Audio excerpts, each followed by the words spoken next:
আখেরি মোনাজাতের মধ্য দিয়ে আজ শেষ হচ্ছে গাজীপুরের টঙ্গীর তুরাগতীরে আয়োজিত বিশ্ব ইজতেমার প্রথম পর্ব। সকাল ৯টা থেকে ৯:৩০টার মধ্যে মোনাজাত অনুষ্ঠিত হবার কথা রয়েছে। আয়োজকরা জানান, এবারে বিশ্ব ইজতেমার প্রথম পর্বে বিশ্বের প্রায় ৯০টি দেশের প্রায় ৭,০০০ মুসল্লি অংশ নিচ্ছেন। আখেরি মোনাজাত উপলক্ষে নিরাপত্তা এবং গোয়েন্দা নজরদারি বাড়ানো হয়েছে বলে জানান ডিএমপি কমিশনার।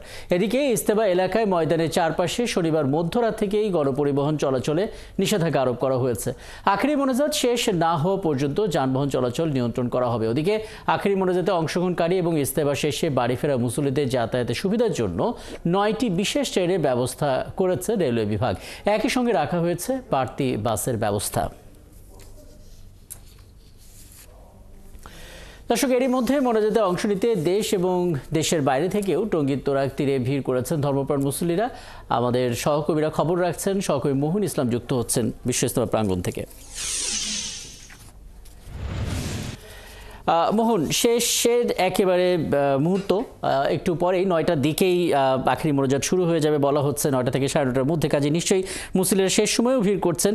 একটু জানাবেন আসলে সেই ছবিটা এবং মুসল্লিদের কোনো ভোগান্তি হচ্ছে কিনা, যাতায়াতের সুবিধায় কি ব্যবস্থাপনায় বা আপনার চোখে পড়ছে, নিরাপত্তার বিষয়টা একটু যুক্ত করে দেবেন।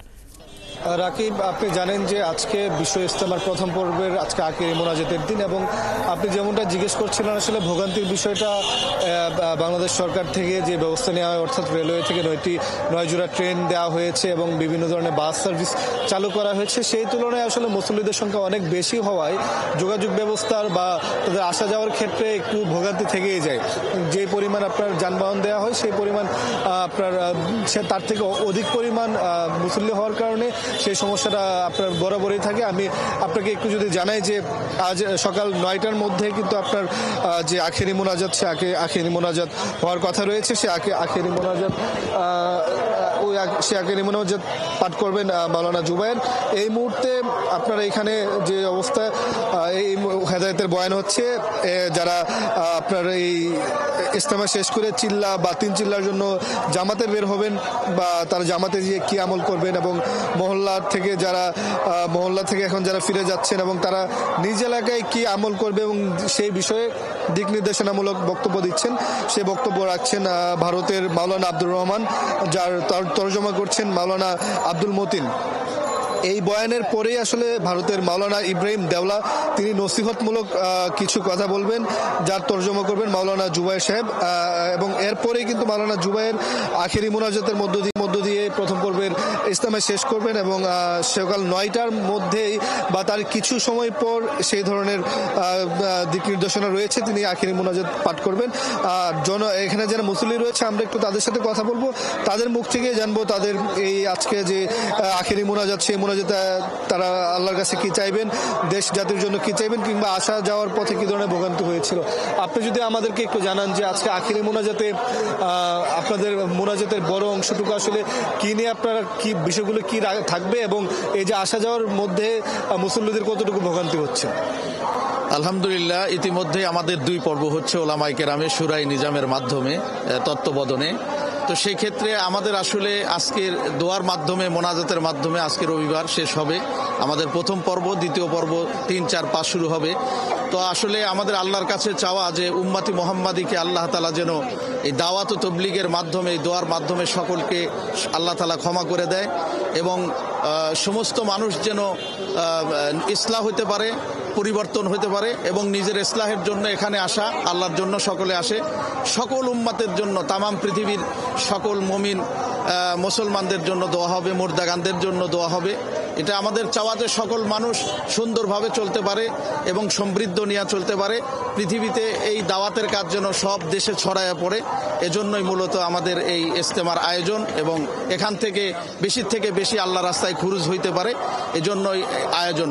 আমাদের পরবর্তী 3, 4 এবং 5-এ যেটা হবে সেটা তো ওলামায়ে কেরাম এবং শুরাই নিজামের মাধ্যমে এখানে হবে ইনশাআল্লাহ। ধন্যবাদ আপনাকে। রাকিব, আপনি দেখতে পাচ্ছেন যে মুসল্লিদের যে ঢল, সেই ঢল কিন্তু এই ফজরের নামাজের আগে পরে থেকে কিন্তু শুরু হয়ে গেছে। এখানে আরও অনেক মুসল্লি রয়েছে, আমরা তাদের সাথে কথা বলে জানতে চাইব। আপনি একটু আমাদেরকে জানাবেন যে আপনি কোন এলাকা থেকে এসেছেন, কিভাবে এসেছেন, এবং আসা যাওয়ার পথে কোনো ধরনের ভোগান্তির সম্মুখীন হয়েছেন কিনা।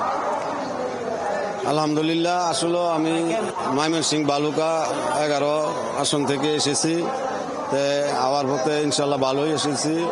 আমরাও ফজরের নামাজ আদায় করেছি ভালোই, ইনশাল্লাহ কোনো সমস্যা নাই। সকলে মিলে আমরা একত্রভাবে ফজরের নামাজ আদায় করছি, ভালোই, সমস্যা নেই ইনশাল্লাহ। ধন্যবাদ। রাকিব, তারা বলছিলেন যে ভোগান্তি হলেও আসলে যেহেতু ইসলামের পথে তারা কাজ করছেন সেই বিষয়গুলো তারা একটু দেখছেন। আমরা কয়েকজন তরুণের সাথে কথা বলি। আপনারা আসছেন আখেরি মোনাজাত উপলক্ষে, আপনার বয়সও তরুণ, আপনারা একটু জানাবেন যে আখেরি মোনাজাত থেকে আপনাদের আশা কি, কোন ধরনের দোয়া বা দেশ সমৃদ্ধির জন্য কি চান, এবং সাথে একটু বলবেন যে ভোগান্তি কতটুকু হচ্ছে, মুসল্লিদের পর্যাপ্ত ব্যবস্থা রাখা হয়েছে কিনা।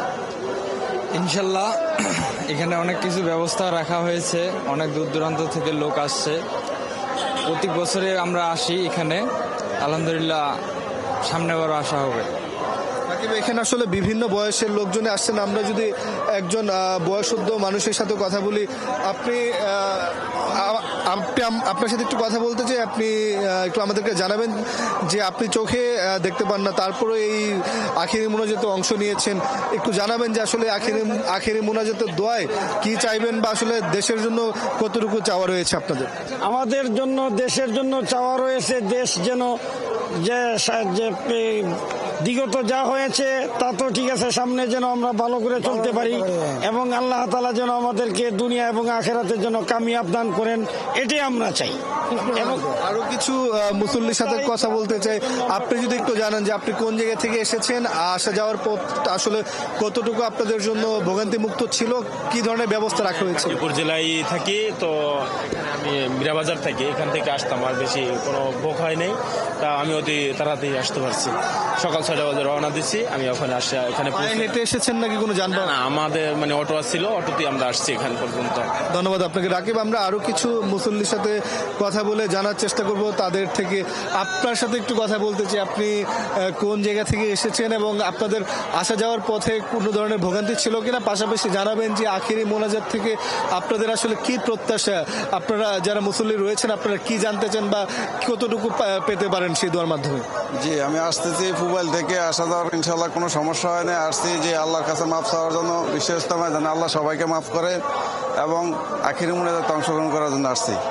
ধন্যবাদ রাকিব। যেমনটা আসলে কথা বলছিলাম মুসল্লিদের সাথে, তারা কিন্তু বলছিলেন যে আসা যাওয়ার পথে বেশ ভোগান্তি রয়েছে। আপনি জানেন যে পরিমাণ আপনার যানবাহনের ব্যবস্থা করা হয়েছে তার তুলনায় মুসল্লির সংখ্যা অনেক বেশি। যেহেতু তারা এটা ইসলামের পথে অর্থাৎ ধর্মের দিকে তারা এসেছেন, সেই ভোগান্তিগুলো তারা মেনেই আসলে চলাচল করছেন। এখানে আমরা বিভিন্ন বয়সের যারা রয়েছে মুসল্লি দেখতে পাচ্ছি, তাদের থেকে আমরা আরো কিছু কথা নেব। অবশ্যই মোহন, আমরা মুসল্লিদের কথা শুনবো এবং তাদের প্রত্যাশা জায়গা এবং পুরো আয়োজন নিয়ে আসলে তারা কি ভাবছেন, কতটুকু সফল হলো, সবকিছু নিয়ে জানবো। এবং এই ফাঁকে আপনি আমাদেরকে বিদেশি যে সমস্ত মুসল্লিরা এসেছেন, অতিথিরা এসেছেন, তাদের খবরটাও জানিয়ে দেবেন। এবং গতকাল আমরা জানতে পারছিলাম যে সেখানে আসলে বিশুদ্ধ পানির কিছু অভাব ছিল, সেই ভোগান্তি কতটা মিটলো সেটি একটু জানিয়ে দেবেন মোহন। এই টঙ্গী ইজতেমা উসিলায় যেন আমাদের প্রত্যেক জিন্দা মুর্দাকে যেন মাফ করে দেয়, এবং সমস্ত মুসলমান নরনারী কবরবাসীকে যেন মহান আল্লাহ পাক রব্বুল আলামিন মাফ করে দেয়, এবং আমাদের যেন ততদিন দুনিয়াতে বসে নেক হায়াত দিয়ে বসায় রাখে, এবং আমাদের গুনার হায়াত না দিয়ে নেক হায়াত দিয়ে বসায় রাখে, এবং আমাদের সবাই দোয়া যেন মহান আল্লাহ পাক রব্বুল আলামিন কবুল করে। আমিন। ওয়া আখির দাওয়ানা আসসালামু আলাইকুম ওয়া রাহমাতুল্লাহি ওয়া বারাকাতুহু। ধন্যবাদ রাকিব। যেমনটা শুনছিলেন যে যারা এখানে মুসল্লিরা রয়েছে তারা কিন্তু বলছিলেন যে তাদের দোয়া যেন আল্লাহ কবুল করেন এবং দেশ এবং জাতির সমৃদ্ধি হয়। পাশাপাশি এই যে দেশের একটি বড় সংকট কেটে গেল আসলে জুলাই অভ্যুত্থানে, যাদের বিনিময়ে এই নতুন রাষ্ট্র, নতুন দেশ পাচ্ছে, সেই দেশে যেন আর আগের মতো কোনো বিভেদ না হয়, সবাই যেন ঐক্যবদ্ধ থাকতে পারে, দেশের উন্নয়নে যেন সবাই কাজ করতে পারে, মুসলিম উম্মাহ যেন তাদের নিজেদের উন্নয়নে বা কোনো ধরনের বিভেদ ছাড়া একসাথে থাকতে পারে, সেই ধরনের দোয়া করা হয়। এবং মোটা থেকে বলতে গেলে মুসলিমের সংখ্যা বেশি হয়, ভোগান্তি রয়েছে, কিন্তু সেই ভোগান্তিগুলো তারা আপাতত তাদের গায়ে নিচ্ছেন না। তারা বলছেন যেহেতু ইসলামের পথে আসছেন, তাদের ধর্মের পথে আসছেন, এতটুকু ভোগান্তি তাদের মেনেই চলতে হচ্ছে। রাকিব। ধন্যবাদ মোহন। নিশ্চয়ই পরে যখন আপনার কাছে আসবো তখন আসলে বিদেশি অতিথিদের কথাও জানার চেষ্টা করবো, এবং গতকাল আসলে বিশুদ্ধ পানি এবং টয়লেটের কিছু অভাব ছিল, সেই অভাব কতটা মিটলো, পরবর্তী ধাপের জন্য প্রস্তুতি কেমন হতে যাচ্ছে, এবং সবশেষে যারা আসলে চিকিৎসা সেবা নেওয়ার জন্য লম্বা লাইন দেখেছি তাদের খবরটাও নিশ্চয়ই পরবর্তীতে আপনার সঙ্গে যুক্ত হলে আমরা জানতে পারবো। ধন্যবাদ। যুক্ত হওয়ার জন্য সহকবি মোহন ইসলাম আমাদের সঙ্গে যুক্ত হয়েছিলেন। বিশ্ব ইজতেমার প্রথম পর্বের খবর আমাদেরকে জানাচ্ছিলেন।